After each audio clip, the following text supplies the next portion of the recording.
प्यारे हुतात्मा, प्यार भरा नमस्कार। तुम्हें पता है आजकल सुपर हीरोगिरी करना बहुत ट्रेंडिंग है।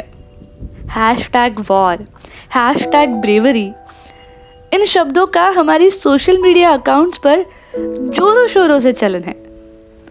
और उसी वक्त मुझे याद आती है कुछ पंक्तियां। शेर के मुंह डाल हाथ गिनते हैं दांत, ऐसी है जात हमारी। हमसे हो तुम अनजाने, पढ़ लो हमारे इतिहास के पन्ने। वैसे स्कूल, कॉलेज और फिर जिंदगी में कई बार हमने इतिहास के पन्ने पढ़े। कभी परीक्षा के गुणों के लिए तो कभी गुण पहचानने के लिए, पर तुमसे हम अनजान ही रहे। तुम्हारे पन्ने अनपढ़े ही रहे। अपनी जान स्वतंत्रता संग्राम में हंसते हंसते देने वाला ये वीर पढ़ा नहीं गया, सुना नहीं गया, पर मैं तो बड़ी भाग्यशाली हूं। मेरे हाथ गूगल गुरु संग लगी एक किताब और उसी ने मुझे तुमसे मिलाया। नागा कातकरी, तुम कोई आदिम बहुत दूर के हो ही नहीं। तुम तो जनजातीय क्षेत्र के, अपने मुल्क के प्रति आस्था रखने वाले हम जैसे ही कोई हो। तुम कोई अलग संस्कृति के हो ही नहीं। तुम तो हर स्वतंत्र सैनिक की तरह अपने वतन, अपनी संस्कृति, अपने राष्ट्र को बचाने वाले, अपने राष्ट्र के स्वतंत्रता के लिए जूझने वाले हुतात्मा हो। सैल्यूट है तुम्हें। क्यों पूछ रहे हो? खत की तारीख पढ़ो, 25 सितंबर, तुम्हारा अक्का देवी सत्याग्रह का दिन। आजकल की भाषा में आज ही तुमने सही मायने में स्वैग दिखाया था। चलो इन पन्नों को बाद में पढ़ते हैं।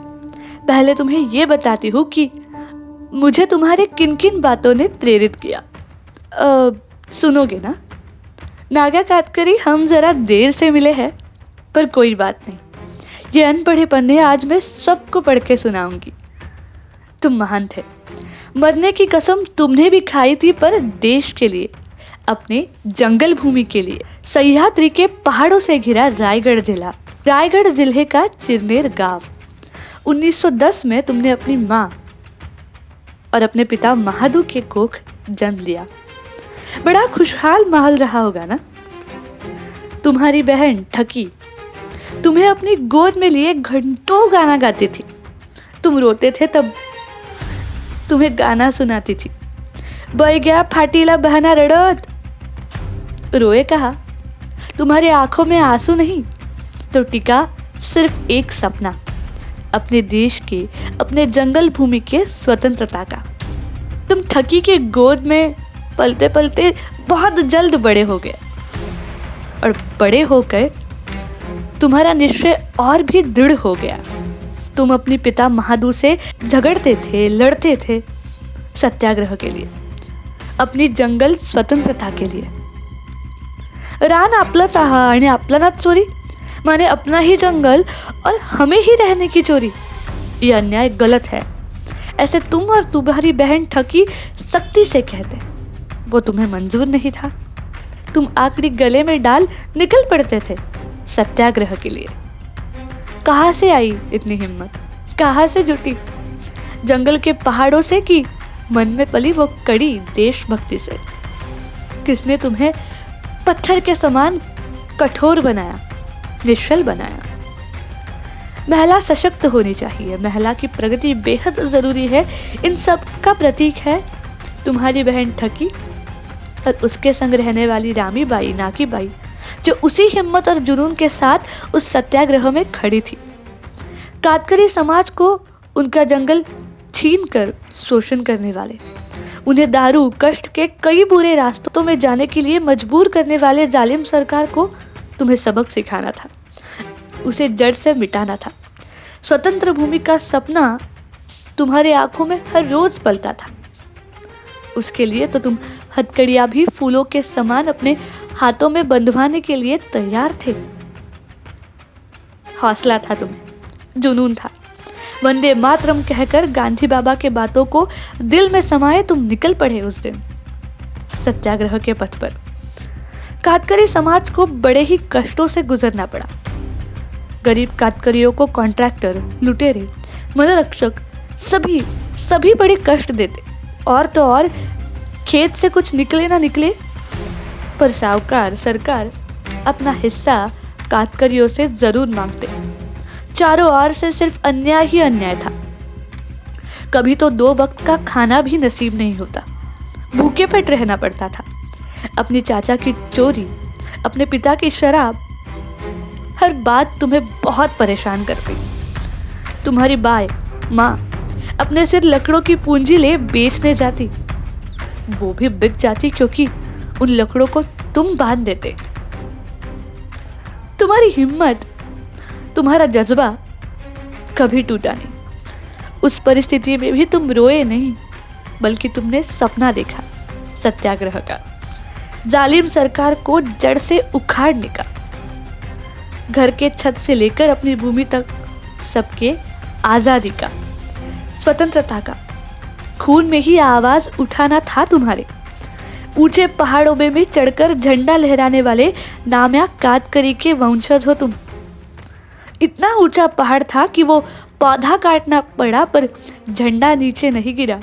ऐसे पराक्रमी वंश के, कातकरी वंश के तुम थे, तो तुम्हारी हिम्मत तो ऐसी थी ही ना।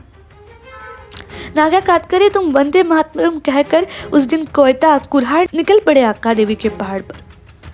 तुम्हें डर नहीं लगा? नहीं लगा होगा। सविनय कायदे भंग का निश्चय तुम्हारे मन में जो पक्का था ना, उस सत्याग्रह ने तुमने आवाज उठाई 5000 लोगों के समाज के सामने, देश के लिए।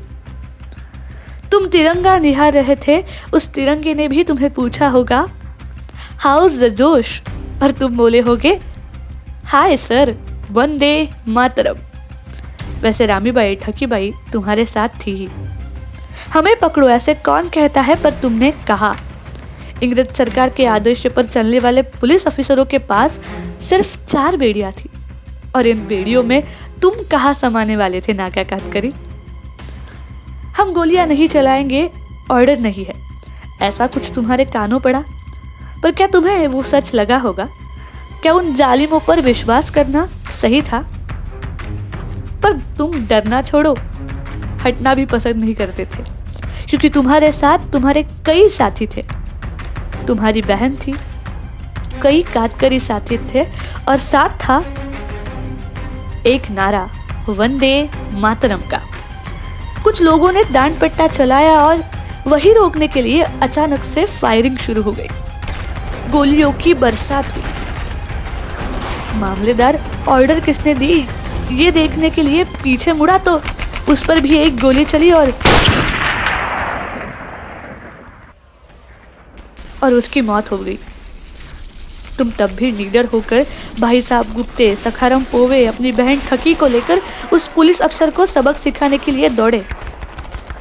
ठकी अपने हाथ में पत्थर लिए हुए प्रहार करने के लिए आगे बढ़ी और उसको सुनाई दी आवाज, नाग्या को गोली लगी है, जल्दी आओ।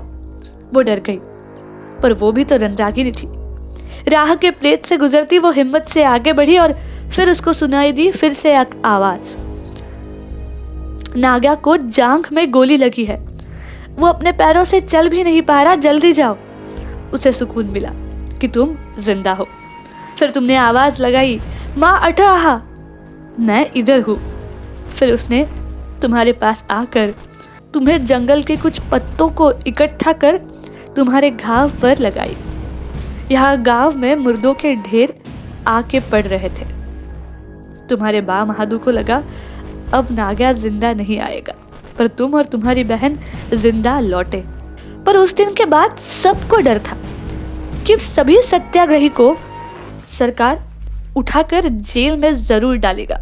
इसलिए सभी अपनी जान हथेली पर ले अपने घर में बैठे थे, डरे हुए, सहमे हुए। 12 अक्टूबर 1930 सरकार ने सत्याग्रह में शामिल लोगों को जेल ले जाने की शुरुआत की।